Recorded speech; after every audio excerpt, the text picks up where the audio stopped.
17.20, quick. High demand in the high country. Hold on, 17.40, Brian. Prices running hot at this year's calf sales. If you would have looked at the market about a year ago or 2 years ago, probably would have got a quarter of what I got today. Cattle prices have just sort of seemed to have gone through the roof. It's a similar story around the country, despite the COVID-19 pandemic and an expensive trade stoush with China. The value of Australian agriculture is growing, with farmers forecast to sell a record $66 billion worth of produce this financial year. So it's about $5 billion higher than the second highest, which we saw in 2016-17. The reason returns are so high? Largely it's on the back of pretty awesome seasonal conditions. It's been raining and at the right time, and grass is growing, cattle looking great.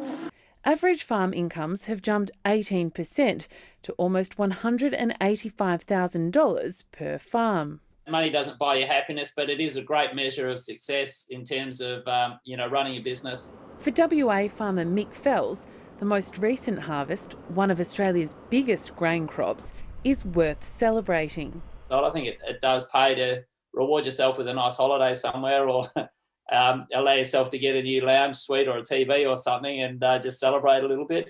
It's not good news for everyone. Some farmers are still in drought and others can't find enough workers to harvest their crops.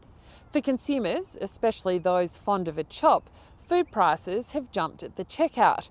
At the same time, Australian agriculture's largest customer, China, continues to block parts of the trade. Things are a little bit rocky at the moment, and we've got some disruptions in barley and wine. The headwinds point to a slight fall in Australian farming's value next year, but there's at least one thing that Australian farmers are counting on. The world still seems to have a strong appetite for food, strangely enough. An appetite that shows no signs of fading. Kath Sullivan, ABC News, Canberra.